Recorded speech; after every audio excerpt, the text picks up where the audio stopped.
क्या आपने कभी नोटिस करा है, जब आप स्ट्रेस में होते हैं, वो चाहे एग्ज़ाम का स्ट्रेस है, जॉब का स्ट्रेस है या रिलेशनशिप से रिलेटेड स्ट्रेस है, तो हमें अचानक से ना भूख लगनी बंद हो जाती है। हमारा पेट खाली होता है, बट स्टिल हमें कुछ खाने का मन ही नहीं कर रहा होता। तो इसके पीछे का रीज़न क्या है और इसको सॉल्व कैसे कर सकते हैं? इसके सॉल्यूशन में हम क्या-क्या स्टेप्स को फॉलो कर सकते हैं?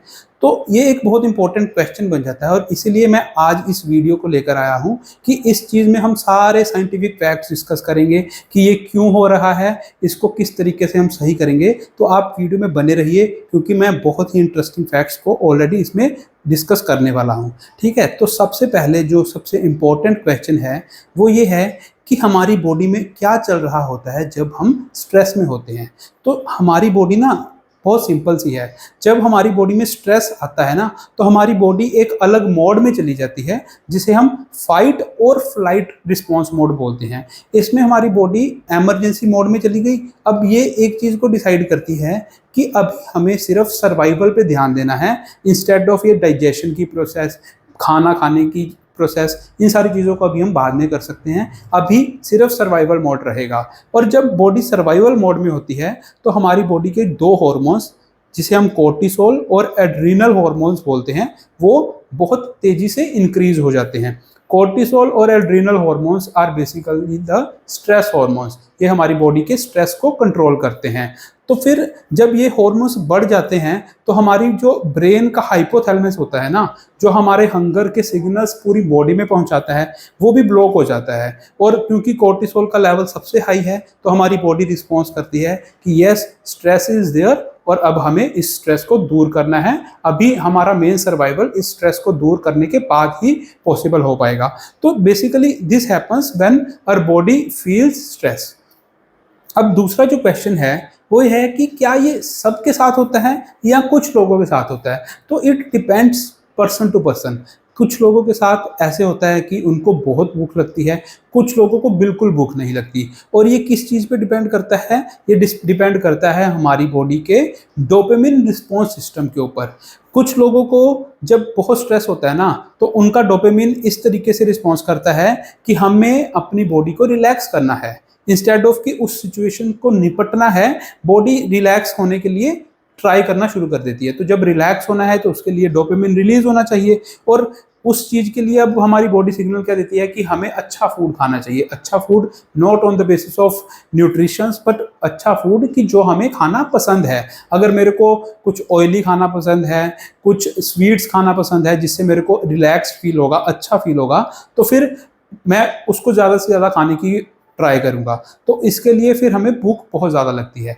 बट वो लोग जिनको स्ट्रेस को कोप करना होता है, उस टाइम सिर्फ उस एंजाइटी को ख़त्म करना होता है, उनकी बॉडी में ये जो अपना रिस्पॉन्स जनरेट होता है ना डोपामिन से, ये नहीं होता। उनकी बॉडी में सिर्फ एक ही पॉइंट होता है कि कोर्टिसोल के लेवल को कैसे कम किया जाए, विच इज स्ट्रेस के लेवल को कैसे कम किया जाए। तो उनको भूख बिल्कुल बंद हो जाती है और कुछ टेम्परेरी टाइम पीरियड के लिए उनका जो डाइजेशन प्रोसेस है वो बिल्कुल शट डाउन हो जाता है। तो दैट्स द रीज़न कि कुछ लोगों में बहुत ज़्यादा भूख लगती है और कुछ लोगों को बिल्कुल भूख नहीं लगती।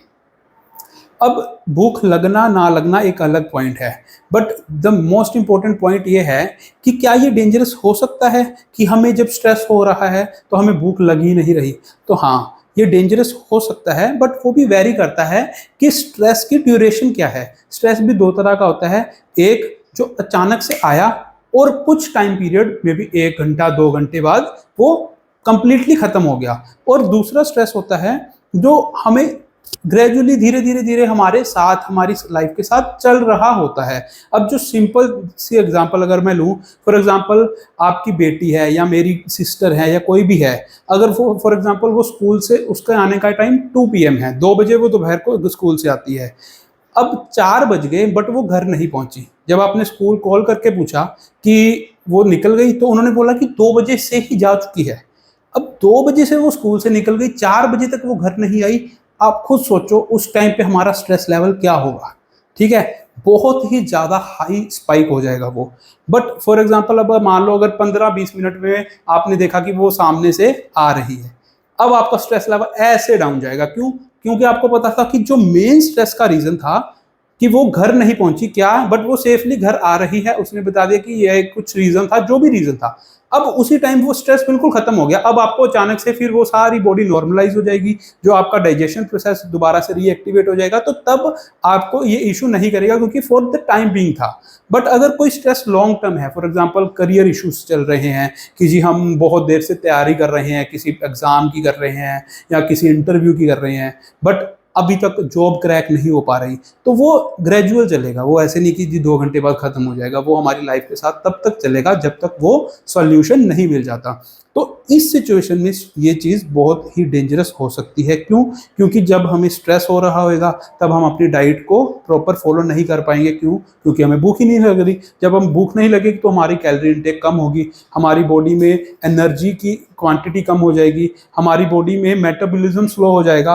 तो ओवर अ लॉन्ग पीरियड क्या होगा कि हमारी जो न्यूट्रिएंट्स हमारी बॉडी को चाहिए, वो कोई भी न्यूट्रिएंट हमारी बॉडी में अवेलेबल उस क्वांटिटी में नहीं होएगा जितना चाहिए, तो हमें हमेशा ही लो फील होएगा, हम कभी भी अच्छा फील नहीं कर पाएंगे। तो during short period of time stress को अगर हमें भूख नहीं लग रही तो इट्स फाइन, बहुत ज़्यादा इशू नहीं है। बट अगर लॉन्ग टाइम पीरियड की बात करें तो स्ट्रेस अगर है और उसके कारण हमें भूख नहीं लग रही, तो हमें उस पर काम करना चाहिए कि हमें भूख क्यों नहीं लग रही और हम उसको कोप अप कैसे करेंगे।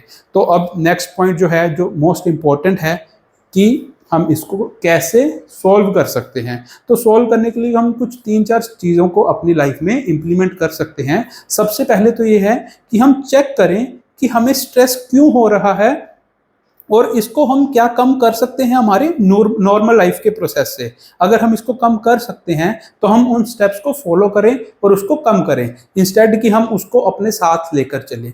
दूसरा क्या है कि जो ब्रीदिंग एक्सरसाइजेज हमें करनी चाहिए डेली, वो हम अपनी लाइफ में फॉलो करें। मैंने एक अलग से वीडियो बनाई है और मैं आई बटन में डाल भी दूंगा कि उसमें मैंने आपको बताया है कि हमें सुबह उठ के 5 मिनट के लिए ब्रीद इन ब्रीद आउट की एक्सरसाइज करनी चाहिए और उससे रिलेटेड क्या फ़ायदे हैं वो सब मैंने उसमें बताया। अगर आपको चाहिए आप उस वीडियो को देख सकते हैं।